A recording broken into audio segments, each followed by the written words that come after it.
Nous avons ici un exemple d'un corps solide qui peut tourner autour d'un axe fixe. Le ventilateur. L'axe de rotation passe par ce point, par le centre, par ce point, l'axe de rotation. On va s'intéresser au mouvement de cette partie du ventilateur. On fait fonctionner le ventilateur.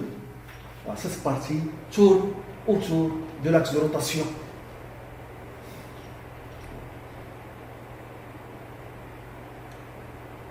Donc, au cours de ce mouvement de rotation autour de l'axe delta fixe, chaque point de solide a un mouvement circulaire centré sur l'axe.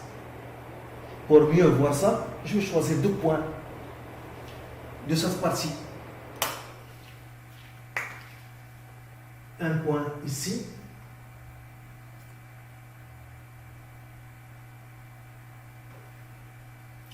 Un autre point plus loin de l'axe, M2, qu'on appelle M2, plus loin de l'axe, M1, plus proche de l'axe. Et on va observer le mouvement de ces 2 points.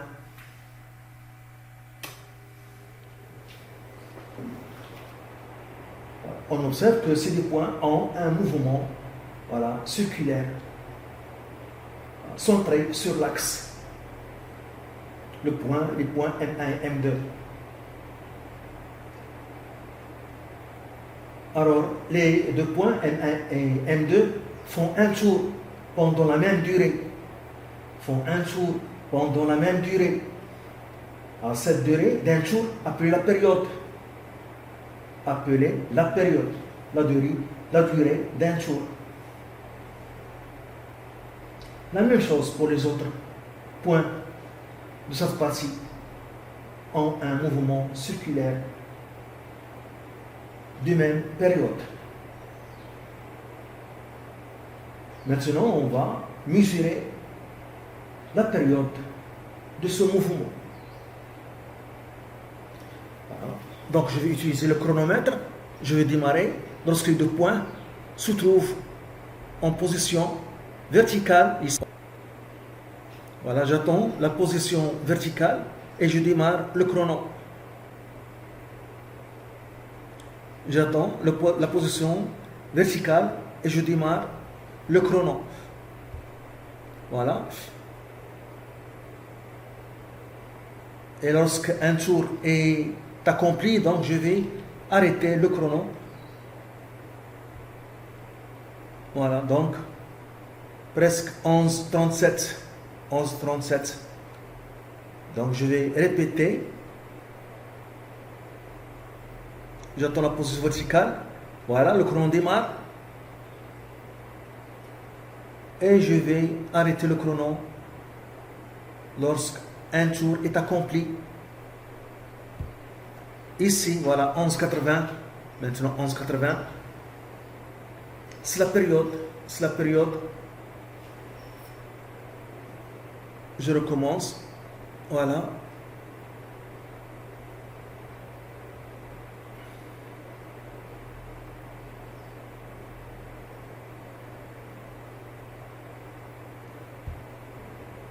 Douze trente et un. Donc c'est presque 12. La période, c'est presque 12. Voilà. La période, c'est presque 12. C'est la durée d'un tour. Donc les 2 points ont la même période.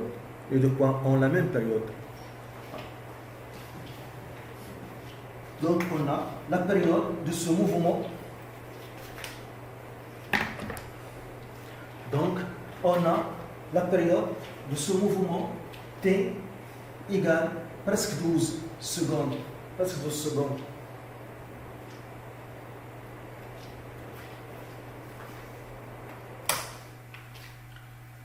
Donc la vitesse angulaire, ce mouvement est caractérisé par sa vitesse angulaire, donc T oméga égale delta θ, donc l'angle de rotation sur la durée correspondante. delta t. Alors que delta t égale la période t, égale la période t, c'est-à-dire un tour, la durée d'un tour. Dans un tour, il y a delta θ égale 2π radians. 2π radians pour un tour. Et je remplace donc la vitesse angulaire est égale à 2π sur t. Donc nous avons montré que les deux points M1 et M2 ont la même période t, donc la même vitesse angulaire, oméga. T est constante, donc oméga est constante. Donc tous les points de solide ont la même vitesse angulaire, oméga. On fait les calculs, donc oméga égale 2π sur 12. On trouve, voilà, 0,52. On trouve oméga égale 0,52 radians par seconde. Radians par seconde.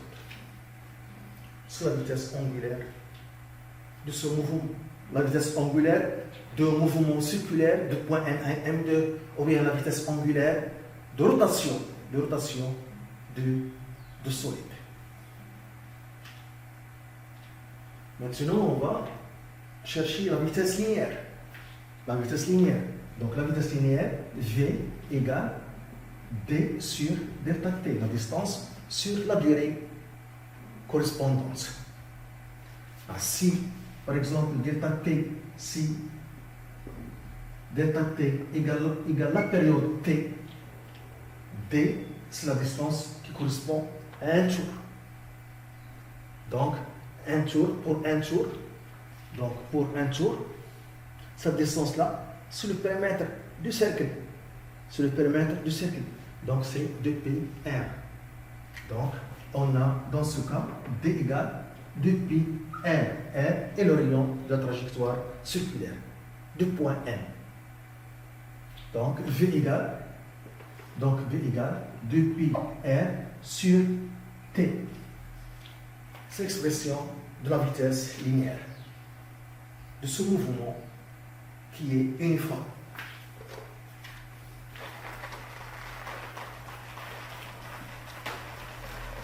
On va maintenant calculer cette vitesse linéaire pour les deux points M1 et M2.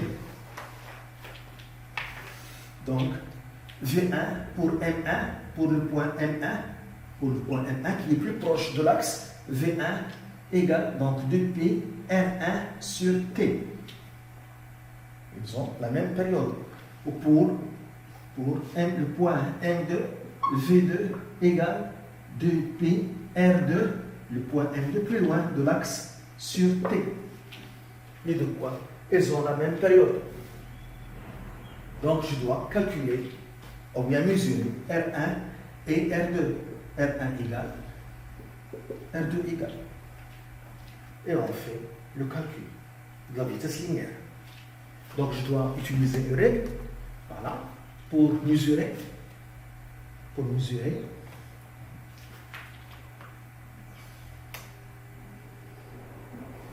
le rayon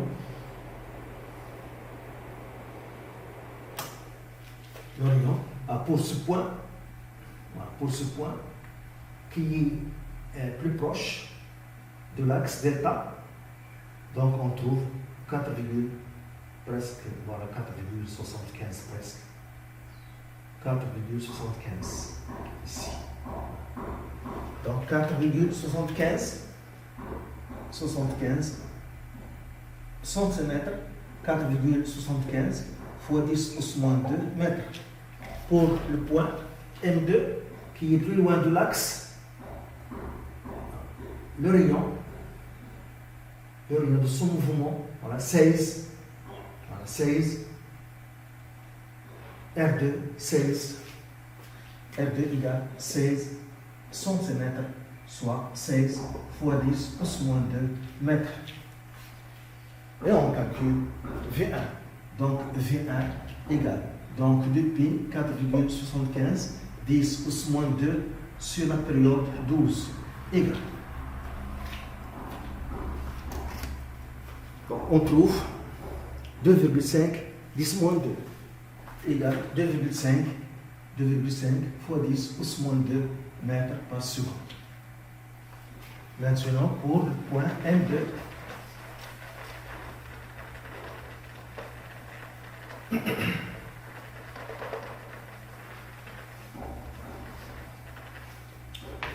pour le point M2, donc V2 égale 2pi R2 sur P. Donc c'est égal à 2pi R2 16 fois 10 pouces moins 2 sur 12. T égale 12 sur 12. Donc on trouve V2 égale